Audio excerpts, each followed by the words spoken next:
Welcome to We Need to Talk Now, presented by AT&T. I'm Alicia J, and I'm here with Erica L. Ayala.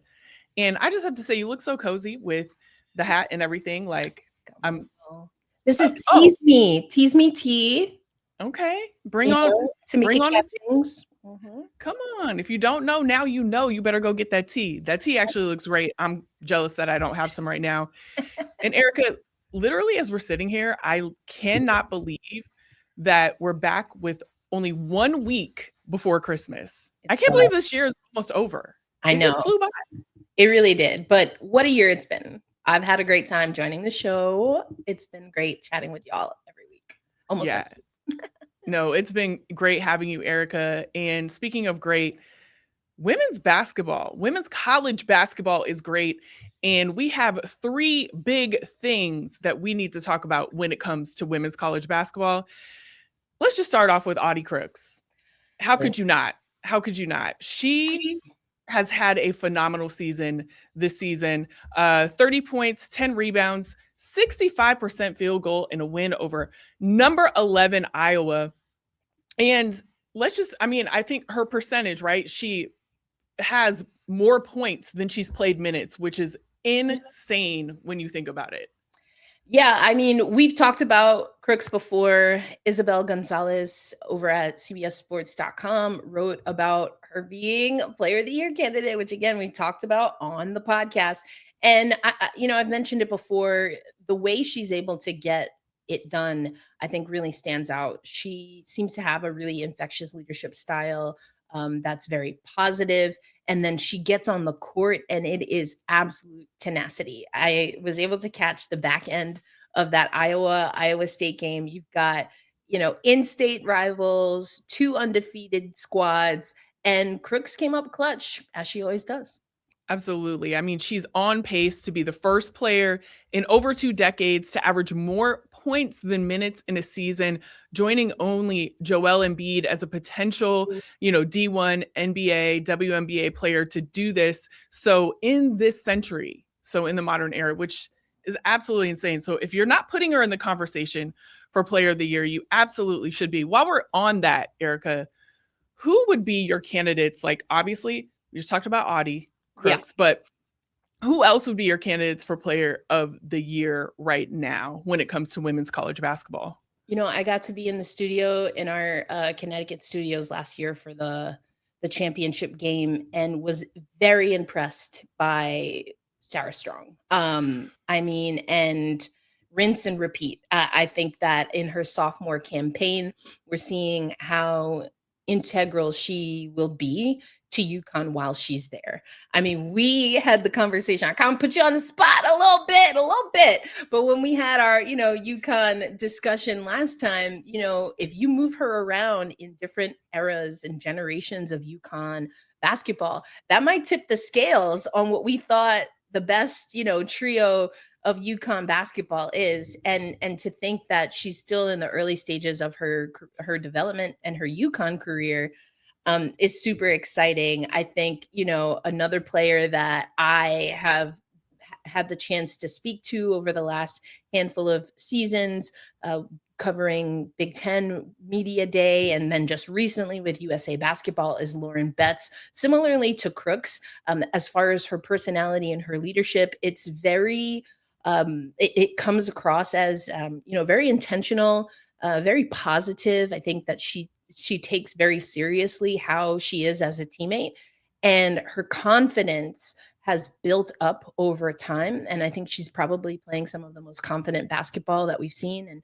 she's opened up about what that journey has been like for her. So, those are some players for sure alongside Crooks that I have. But Alicia, I know you got some other players that you've been keeping an eye on as well.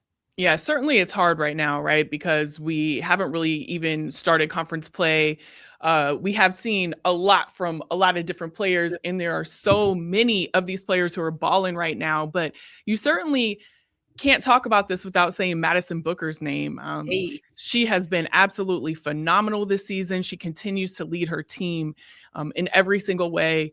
She's just getting better as it goes on. There's just so much you can say about her. Not only you talked about Lauren Betts as a leader. I see the same thing about Madison Booker and just the play that is coming out of that entire team. She is a large part of that, not just by what she's contributing, but how she's leading that team. So Yeah. Madison Booker is on the list for sure. Michaela Blake's, you got to put her in there too. Mhm. Uh, and just like all the other players, she encompasses all of the things that a player would need to be player of the year. Yeah. And I would probably say as kind of like an honorable mention, even though I don't know if she should probably be in that top 5 too, but Olivia Miles, which is Ooh. TCU, she's had back-to-back triple doubles in the last 2 games, and she's balling. She is balling and leading her team that they keep ranking higher Mm. in those polls. And so come on with it, Olivia Miles. She's doing the Hey. right thing for sure. But like I said, there's so many people that could be on that list right now, but those are definitely in the top. I couldn't agree with your picks more. But let's talk about a freshman. This is Mm. our next big thing. She is doing huge things in her freshman year. USC's Jazzy Davidson. First of all, I got to give a shout out to Clackamas High School. She's from Oregon. You know, I'm an Oregon girl myself, but straight from Oregon. Ow, that's how we do. But anyway, I had to throw that in there. I love it. But Jazzy, I mean, you got Gino saying that she's really, he said specifically, she's really stamped herself on that team. She's probably the best freshman in the country at this point, based on what has happened on the court, not the hype part. So I think she's everything that she was advertised to be. What are your thoughts on Jazzy as she is really just out there on the court showing how she can play and what a freshman can do? I mean, first of all, I want to go to the comments because Gino, he will say a lot of things about his players and be a little hyperbolic and sarcastic and give them a hard time. And he doesn't really play too much when it comes to giving people outside of UConn praise. He doesn't. I have not known him to be, again, sarcastic or to kind of throw things out, trying to play some gamesmanship. And, I think that USC is having a season that is with its challenges. I think there are a few things in factor as part of the factor there, including, of course, the injury to Juju Watkins. And you see in real time Jazzy's ability to take on a leadership role at a very young age as a freshman, and to, I think, be able to be nimble and to be able to change what she's giving to the game and to her teammates, kind of on the fly, as we say in hockey. So that's been impressive for me. I think that there's still a lot of growth there as well. But again, I agree with what Gino is saying, the potential you see there. And we're still early in the season. And so I think whether you want to say it's nerves or just, again, learning, she's learning NCAA level. I think that she'll be even better the closer we get to March. And that, I think, is really exciting for me. But I think she has a lot of versatility in her game. Juju Watkins was just at USA basketball camp, the first senior national camp under Sue Bird, and the first one of kind of this new cycle. And Juju, it continues to be a mentor. She's not on the court, of course, we know, and she's taking her leadership role. That's like the theme right now. She's taking her leadership role very seriously. And Jazzy, again, shout out to Isabel Gonzalez, who wrote about this early in the season, that Watkins is making sure that she takes time out to pour into Jazzy. And I think that, to me, also spells some exciting things coming from the women of Troy once those two are both on the court and healthy. Yeah, we've talked about it before, right, Erica, that we can't wait to see them play together. And there's a reason for that. I mean, in that same article, I believe that Isabel wrote as well, with the interview she had with Lindsey Gottlieb, the coach of USC. Lindsey herself said that she sees a resemblance between them. So, I mean, if your own coach saying it, I know I'm excited about it. You got Gino singing her praises, but you also have Lindsey saying that, there's a lot of similarities here. So, buckle up, because when Juju gets back, it's on. You know what I'm saying? Not that they're not doing, they're holding their own, maybe not so much when they just played UConn. Okay, Yeah, let's be that was clear. That was a little tough one. It was but I 70. mean, UConn's on another level right now. Yeah, UConn is on that level. This leads us into our third big thing in women's college basketball, and that would be, can UConn go undefeated? I mean, they just played USC, as we referenced, and they beat USC 79-51. Okay. Yeah. And right now, UConn has just 3 ranked matchups remaining as of right now. And then, obviously the Big East historically isn't probably the most difficult women's basketball conference. So as they go into that conference play, knowing how, it's no shade to that conference, but I'm just saying, if I you was look gonna let at it go, but since you came back, I was Uh-oh. historically it has been a very competitive conference. Now I would Okay. say more recently things have changed. The Big East has looked a little different with quite honestly how football has impacted all of NCAA sports and conferences. But I just want to put that out there because Set me straight, Erica. I'm from New York. Because some OGs be now in Big East. You had, I mean, that was Skylar Diggins, Sue Bird. I can go on and on. True story. Set me straight, Erica. You know what I'm saying? Just coming off vacation, like you might need to just let me know. You know what I'm saying? Good, I'm just holding it down. Let's take the historically out and just say maybe currently because Definitely of the climate. Let's say currently. For sure. It's different for sure. Listen, I can't wait to see the comments. Set me straight to comments. Like, go on ahead and do that. But with that, they're going into the Big East Conference. And they have a couple of matchups next. They have Marquette before number 11 Iowa at the Barclays Center in New York. So we talked about that a little bit. So when you see the way that they're playing, going into conference play, right? And then you see kind of the schedule they have moving forward, do you think that UConn could go undefeated? And I mean, again, I me, I love to add history into this. Even when UConn was playing in those, Big East matchups, those just behemoth basketball matchups, Big East was holding it down, men's and women's. I'm just saying, but we've seen that UConn historically has had multiple undefeated seasons, right? So there's always a chance for UConn. And then, yes, as you mentioned, we've seen UConn be in, I believe it was the AAC, right? That was the Stewie years, the clean sweep. We've seen UConn come back to the Big East, and that's always a conversation around UConn. Again, historically, that is what they're seeing in conference enough to really gauge how strong they are on the national stage, how good they can be come tournament time. And again, UConn has gotten through multiple undefeated seasons. So I think there's always a possibility. What I will say, as much as I love history, I'm going to bring it to the now, to the present, and then what we'll see in the future. I do think that we're in a time, Alicia, where upsets are just like, they're the ripe fruit that you just are waiting and hoping that anytime you go to a women's basketball game, you're sitting in the arena and you get to see. So I do think that we're at a prime time for women's basketball. There's so many teams that just a few seasons ago would have been considered like on the come up or in their mid-major era that are really pushing the envelope in their respective conferences and then showing up in a big way come the NCAA tournament. So while I always think there's a chance, and this is a scary good-looking UConn team, we also know that the way they won a championship last season was through a lot of adversity. And Paige having to have a conversation with that team after they lost to South Carolina just to get their lick back in the national championship game.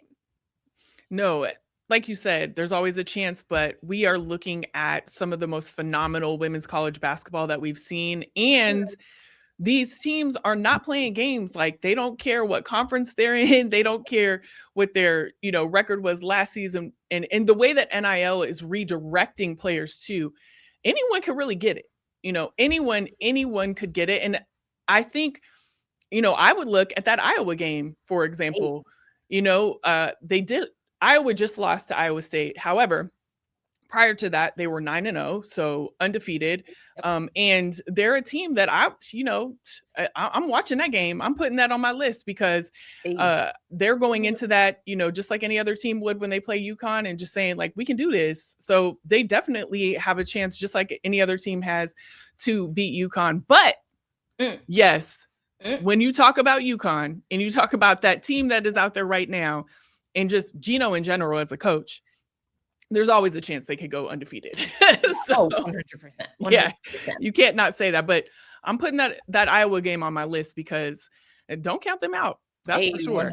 100%. Also, we just had, between USA Basketball and Unrivaled, we've had a lot of media towards the end of the season with women's basketball players that are now in the pros.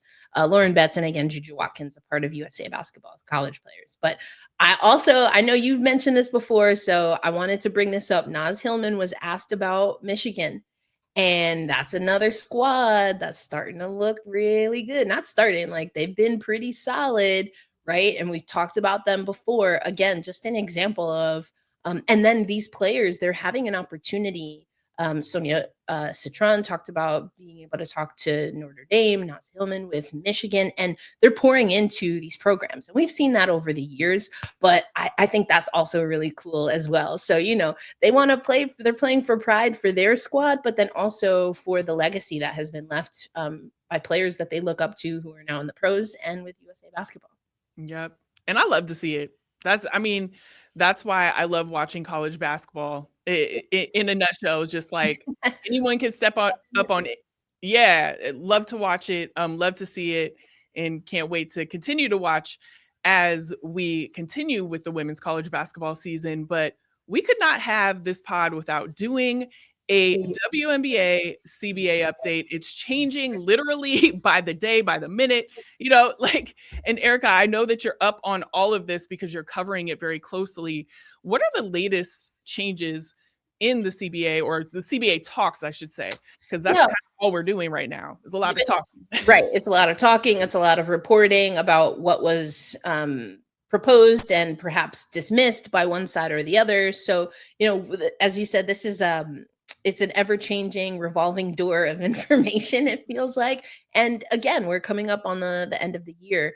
But the latest news that we're hearing is that the WNBPA, so that would be, of course, the union, the players' side of the negotiation table, if you will, has put together a few things that we've alluded to and talked about, but now we're getting reports that these have been part of the conversation. And some of the things that stood out to me in this last bit of reporting is some things that, again, we've talked about before, including that the union wants to see a mandatory must at all times hold 12 players. Now, that is really interesting because we've had this conversation about should expansion happen on the roster before it happens with bringing in new teams. We obviously saw where the league decided to go there.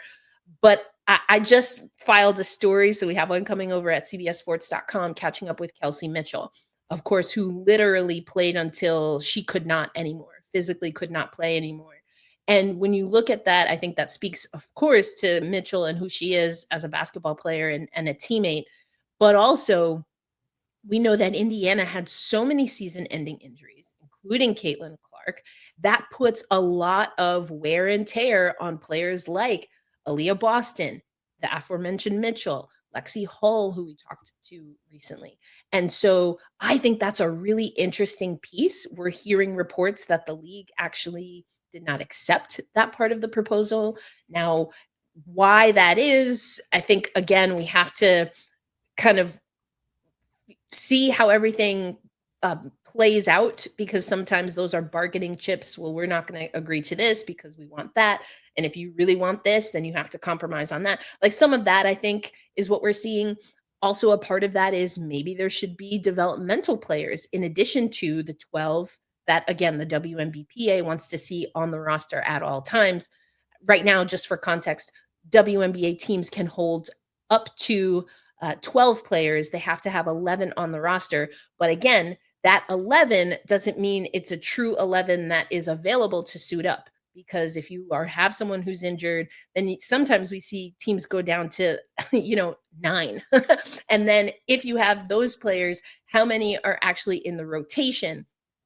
Anyway, but I think another thing that's interesting is that we have heard reports that the league has proposed um, the a revenue share that would kind of be inflated at the beginning of the CBA and then tail off, as opposed to a more fixed rate of, roughly high 20s, 30% that the players want. I think it's and they would be related in some ways to, of course, how the league overall is doing. And this again comes to where we see the divide. We're getting the sense from the reporting that we see that the league does not want to commit and lock in revenue sharing based on how the league is doing, based on you know um, business revenue that's coming in, which is an interesting choice. I think there are a lot of different ways that you could read into that. But again, we are just going to report on what we are seeing here. Whereas the players, of course, want that to be fixed. And I think the argument, if I were going to see it from both sides, the argument for the players is that we've helped the basketball revenue get to where it is for this to be a viable league. For every year, the fees for expansion alone have at least doubled every time we see a team accepted. So that's an argument for having that upfront. And the league, of course, and what Kathy has said really since she came in is that it's all about viability and sustainability. And if the league feels or is going to make the argument that the influx is not yet sustainable comparative to, among other things, the capital raise. Because here's the thing about investors, they want their money back. They got to get their money back plus some. So I do think it's worth noting that there is a capital raise that has to be paid back. Investors have to be paid back. And again, I see the argument of where the players are. It's like, why should we wait for that revenue split when we are the ones helping drive, if not the primary party driving the growth that we've seen that not only has been sustained, but that has been growing over the last few seasons. So those are the things that stood out to me, Alicia, in what we've heard as far as the most updated reporting. Well, and that's what I would say. I don't know if, like, you just said it a little bit, but they're not helping, they're driving it all. They're the reason. Right. Literally, without the players, you don't have a league. You don't have a league. They're out there every single night, playing their hearts out. They are promoting this league on all of their Yep. channels, just by being players. And that is one of the reasons why, when you look at things of just like NIL, the way that I would say W fans follow college players into the league, just the amount of sponsorship that W players are getting now, that just because they are WNBA players, that is like free marketing for this league as well. I mean, if you just look at every single thing that the players do, the revenue share is definitely warranted. I mean, that's an understatement, right? Yeah. But, I think one thing that I've been following closely, and thank you for that breakdown, because there are so many, things that are happening, the back and forth, the percentages that, that they're offering versus what the players want. There's just so many little things that are happening that I think we need to pay attention to. And so thank you so much for following it, that, and reporting on it in the way that you do. I mean, you guys make sure you're looking for everything that Erica is posting on this, whether it be an article or just dropping facts on her social, whatever it may be. She's on top of it, y'all. Thank Let me you. tell you. Yeah. But I do want to just add one other thing, because again, I want to add that the owners, if I had to maybe project what some of their arguments are, is that and the investors is like, hey, we're taking a risk by bankrolling this, right? That's what a lot of people would say. And I think generally speaking, yes, investors they bank on potential. But the thing that kind of gets me a little bit infuriated, as I like to say, burns my grits, is that we in professional sports know that leagues and specific teams throughout sports will give a gaudy contract, long-term, high rate for players who have no championships, who have never been MVPs because they see the promise or they know that they'll fit into the system that they're building, right? So those investments, 8-year, 136 million, that's the highest contract we've ever seen in hockey. I'm a hockey girly, so I'm always going to talk about that. Shohei Ohtani with the Dodgers, right? Moving from one California team to the next, gaudy contract. Had no championships before coming to the Dodgers, but the Dodgers were willing to pay for that because they felt he could bring some in a Dodgers uniform. Why is it different when we talk about women and the projections of their future earnings? Somehow the math we never can figure out the math. But again, as a sport landscape, we have multiple, especially I'm a New York Mets fan. We all know when Bobby Bonilla Day is. This man has not played in maybe decades now and is still getting paid by the Mets. But in women's sports, we don't offer that flexibility. We have to, or we cajole the athletes into what they've done, what they can do immediately. And even when those numbers show growth and the potential for more, the conversation doesn't match where we are in the sports landscape. I couldn't agree more. And in addition to that, I understand that the owners want, they want compensation. They want to see a return. I get it. But I think one thing that people aren't focusing on too is these valuations for these teams are so high. You're going to get a return when you sell these teams, as well. And so that's something that you already have a lock on in the future, especially people who bought teams early. I mean, they are making so much money. So much money. It's ridiculous. And another thing is, as the valuations go up, what else is going up? The price, the cost of entry.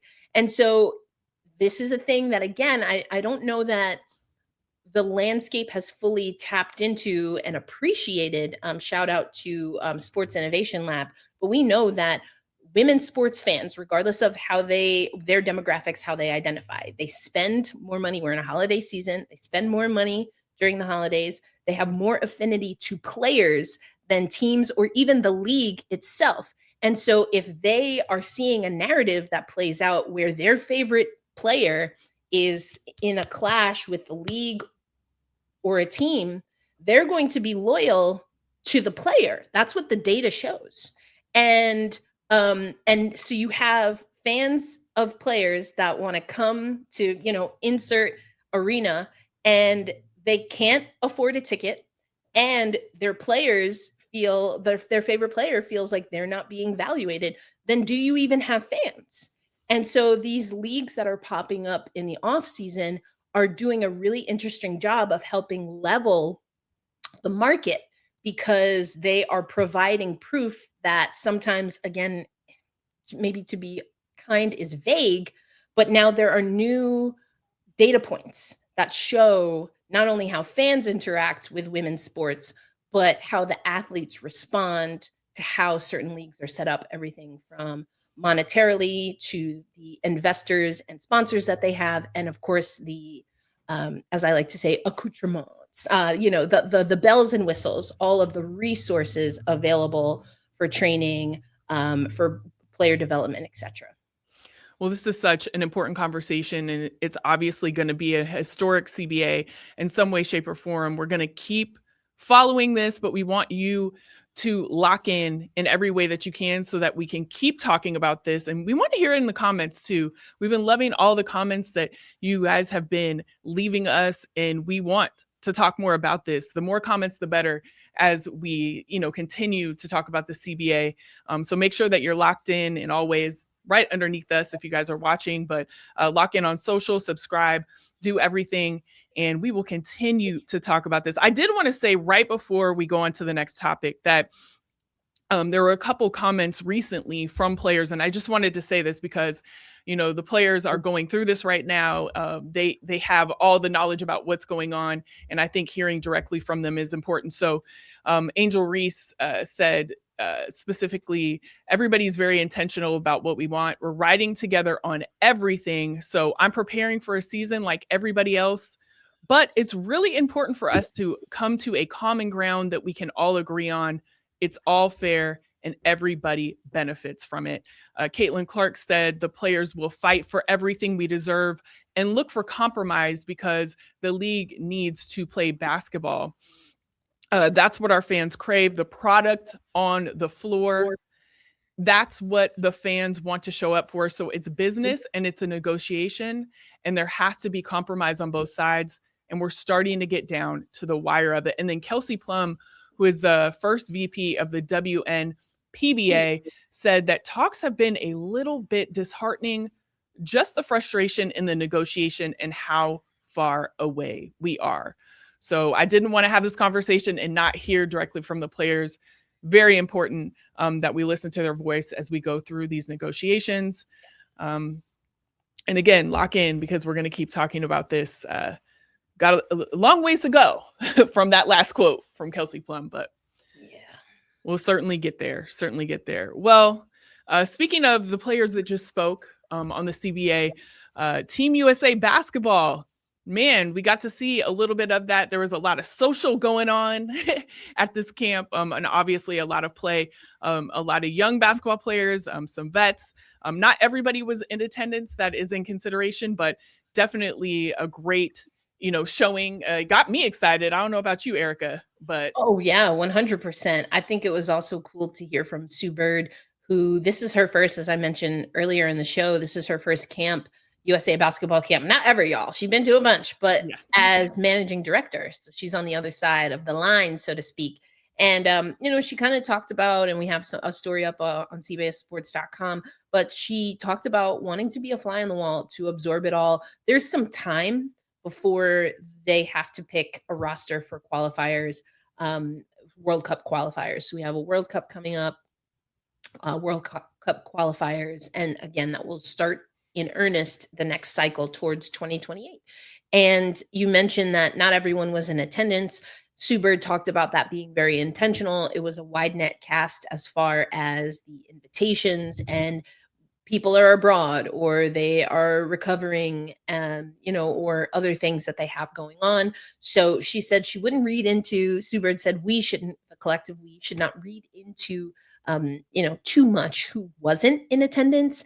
And this was a great opportunity to bring in some young talent, including I wrote about why Juju Watkins came to camp.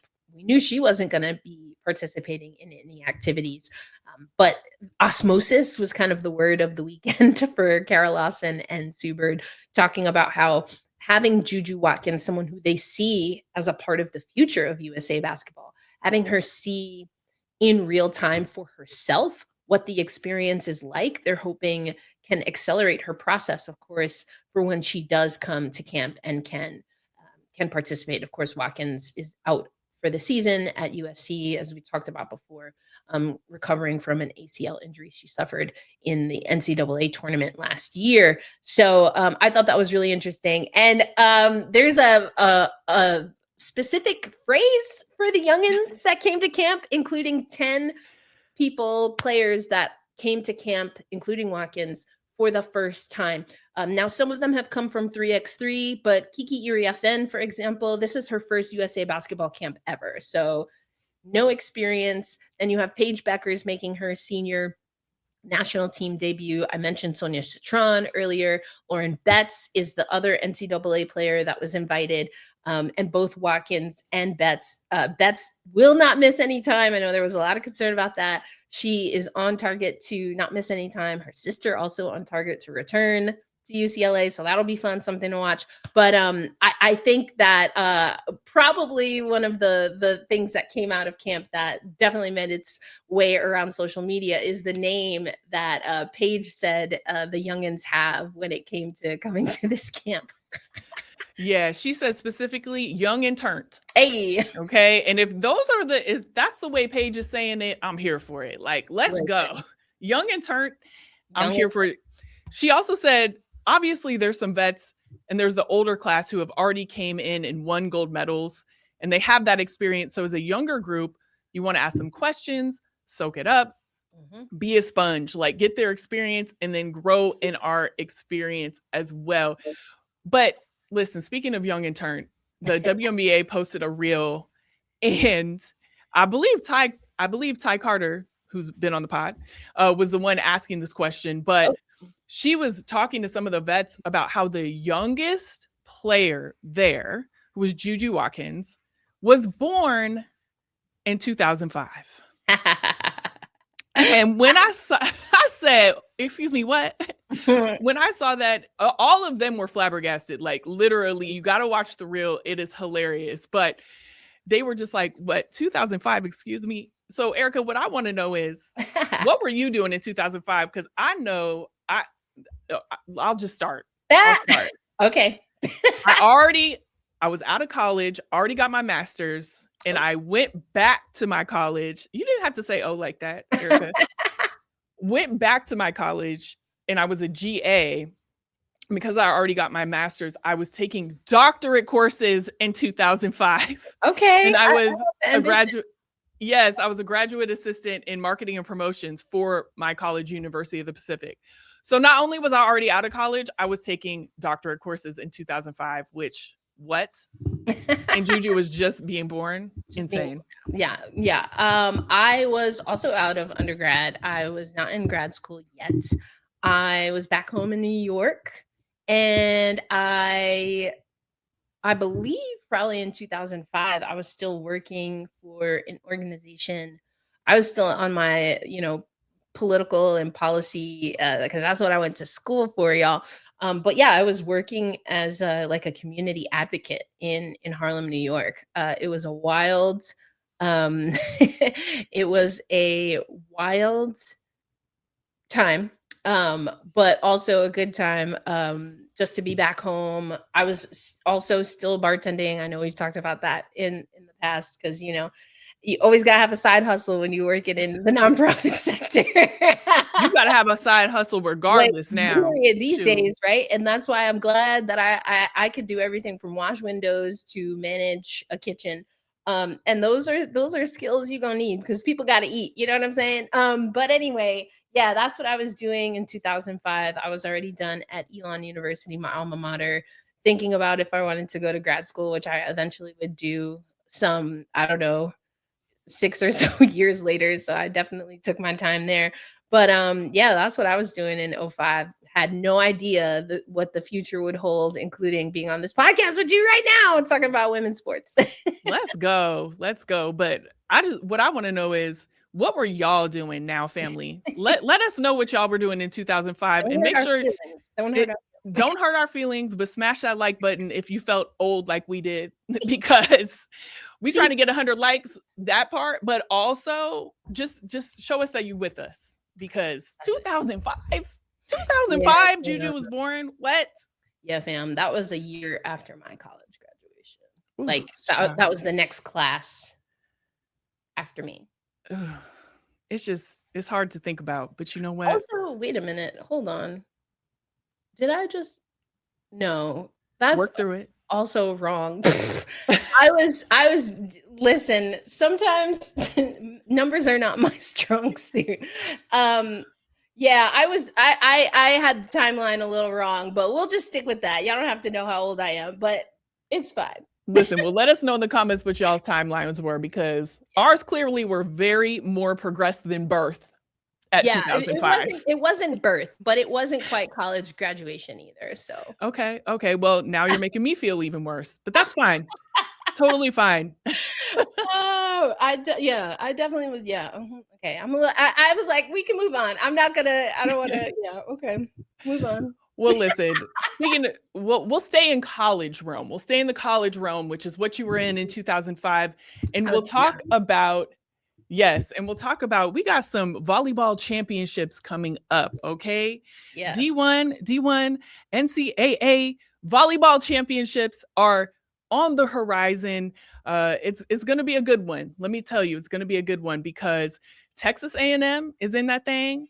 Pitt is in there. Kentucky and Wisconsin. Those are your final four when it comes to volleyball. And that, I don't know if you got to watch the match, but Texas A&M upset Nebraska. It was huge. Very amazing to watch. There was a lot that came out after that. Nebraska was definitely, as they should be, crushed on what happened. So there's a lot of videos out there that were hard to watch, but one of the things about sports is an upset is always a great thing. So Texas A&M is in there. Definitely going to talk more about that Final Four. But Erica, in true fashion, as we always do, we have to put a guarantee around this. So it's time for our favorite thing that we talk about every week, and that is the guarantee of the week presented by AT&T.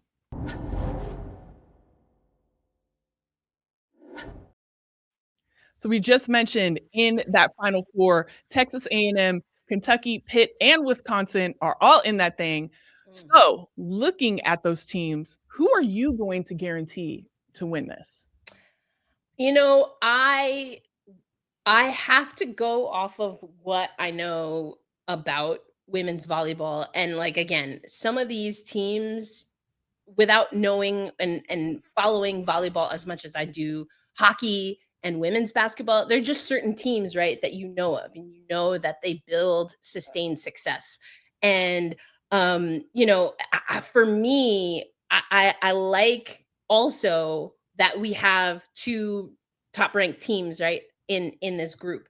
And I think you have to also look at how teams come in to any given year.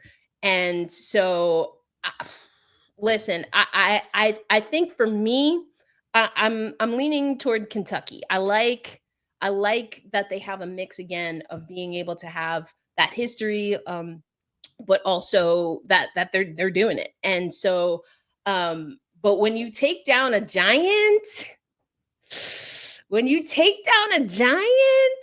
ooh, that's kind of fun. And then Pitt is interesting because, again, a number one seed there. And also they're in a catchment area with, again, historically a pretty solid program, right?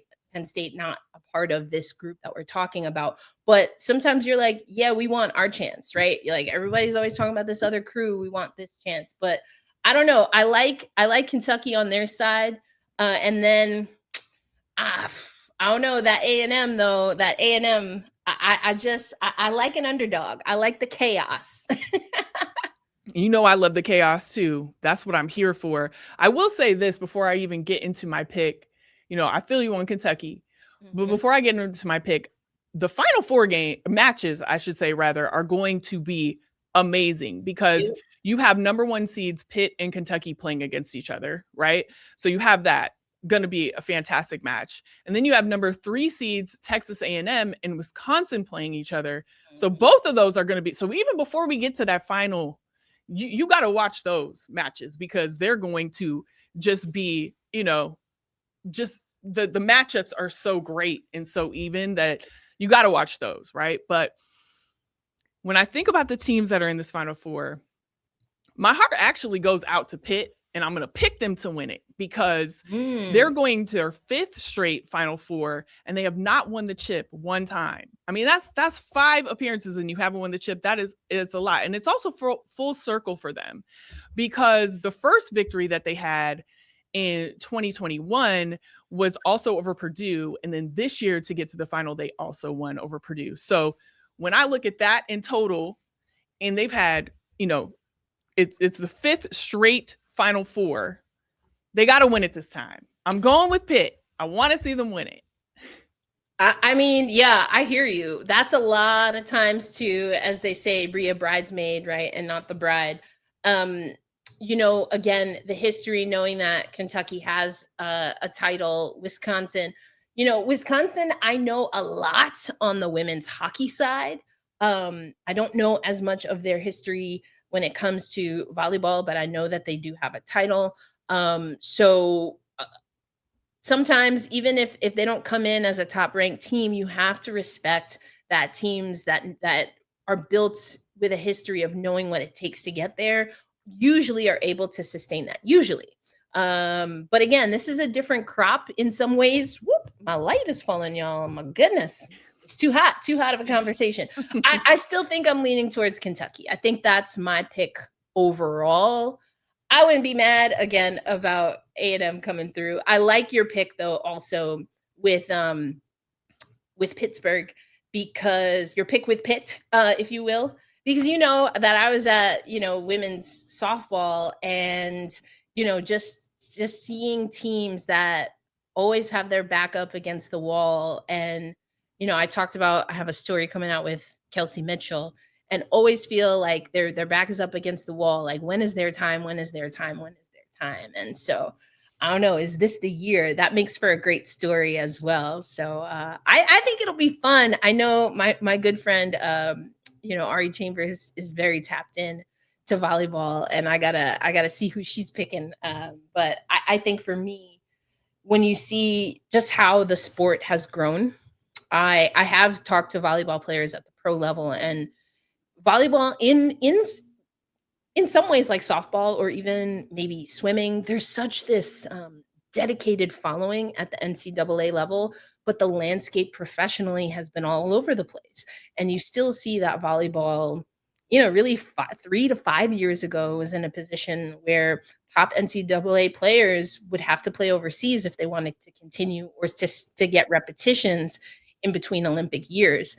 And now that has opened up. And I think that's going to, I hope that we see the same trend that we've seen in soccer long ago, specifically with the 99ers, with WNBA. I hope we see that be a part of it, because there's so many historic players that have competed internationally, in pro leagues abroad for their respective countries. And of course, in the NCAA, who they are building the scaffolding, right? And the foundation for what women's volleyball is now and what it will be. And I think we deserve to know their names. So I want to do better. Like, I'm putting myself, challenging myself here, to get to know them better, because it's a really a thing, to be able to watch someone who is at their time the best at what they do.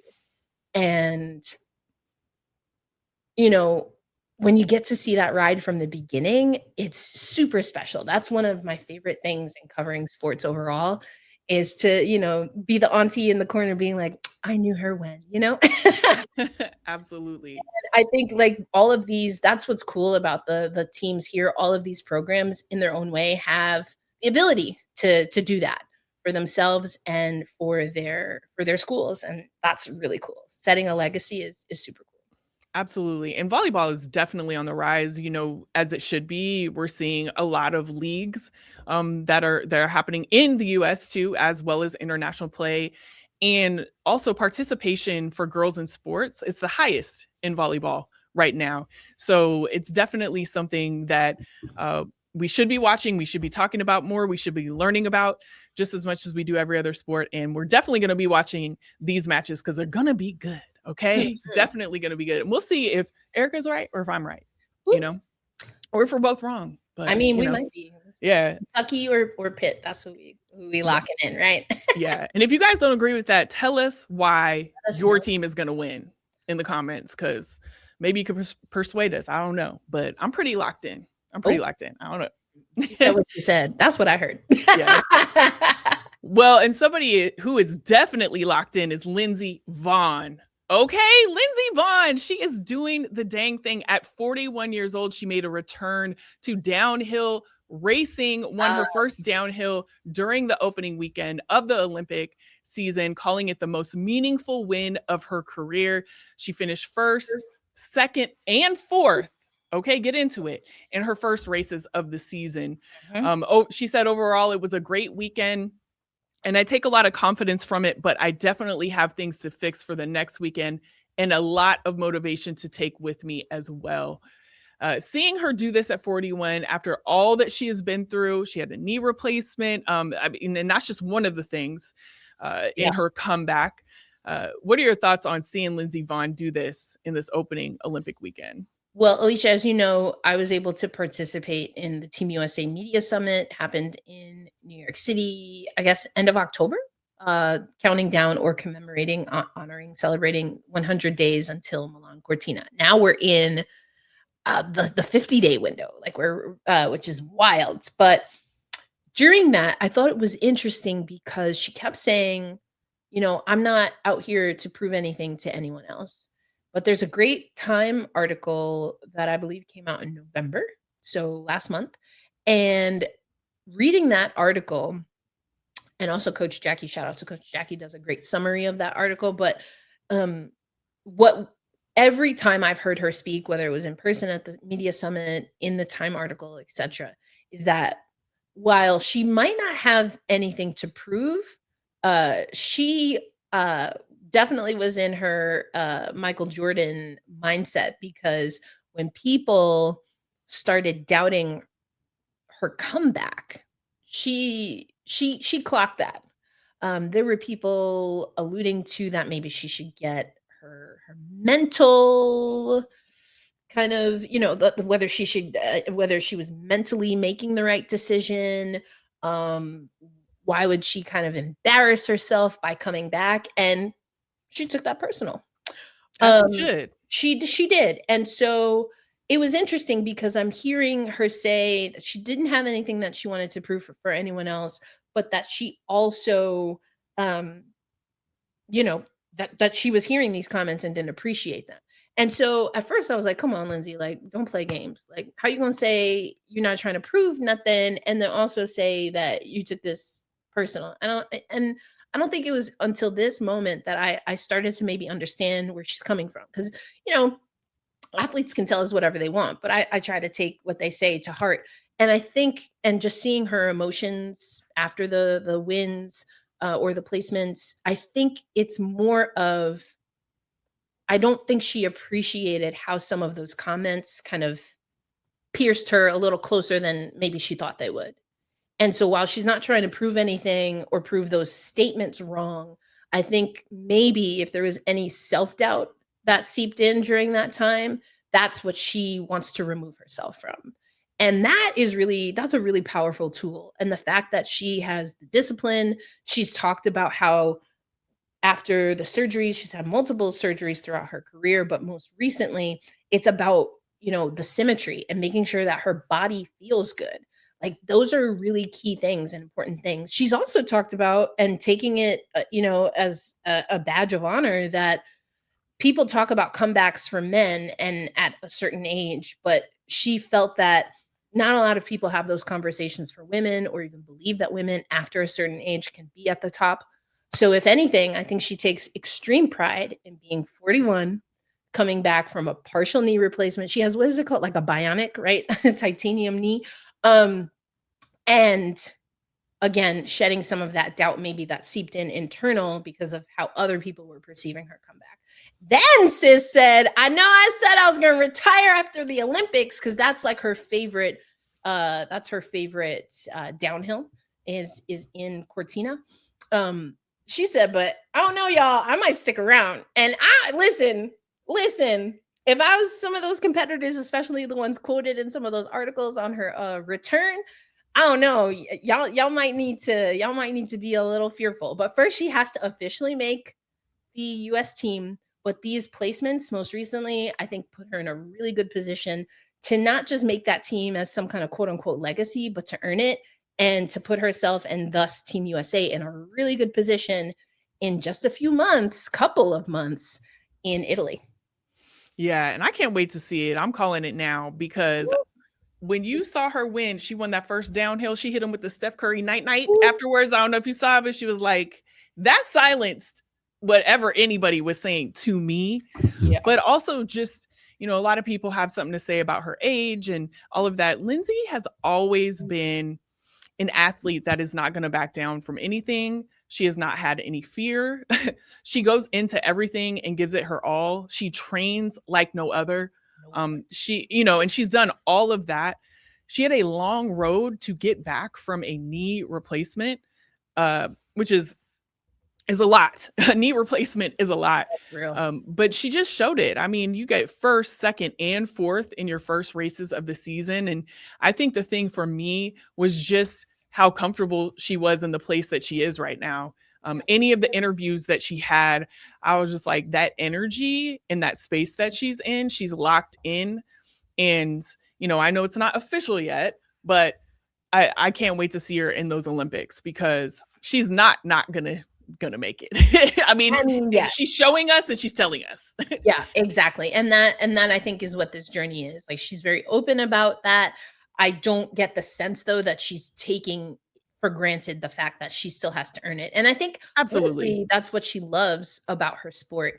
is that you have a chance. Not only do you get to and have a chance to, but it is required every day that you prove it. Yeah, absolutely. She continues to show us that. Ashley and I actually interviewed her right when she had just had her surgery, and that's up on the YouTube channel if you guys want to take a look at that. So tap in with that interview. But shoot, we're trying to get another one because we want to talk to her about what she's doing now, and we can't wait to yeah, and we can't wait to continue to watch her career, which isn't ending anytime soon per herself. So I love to see it. I love to see it. And you know, that's also a lot of commitment, man. Like that's a sport. She goes like, I think upward of like 60, 80 miles per hour at peak down a hill with snow and sometimes ice. Like, woo. Listen, I can't even walk in the snow. So I'm in New York right now and it was snowing. I said, child, I got the wrong shoes on or something because I'm not balanced. It don't snow in Oregon. What we like once a year, but we stay inside. You know what I'm saying? We don't go outside. Maybe once a year. Listen. And I've been living in the Bay Area for pretty much the majority of my life, and we don't even like rain. So but big ups to Lindsey for sure. And big ups to you, Erica. It's good to be back with you right here on this show. We love being with all of you. Make sure you smash that like button. We're trying to get to 100 likes at least. Let's go above that though. Let's go above that. But make sure you smash that like button. You are locked in every way. You see everything below here. Subscribe, do all the things so we continue to have these conversations right here every single week on We Need to Talk Now, presented by AT&T.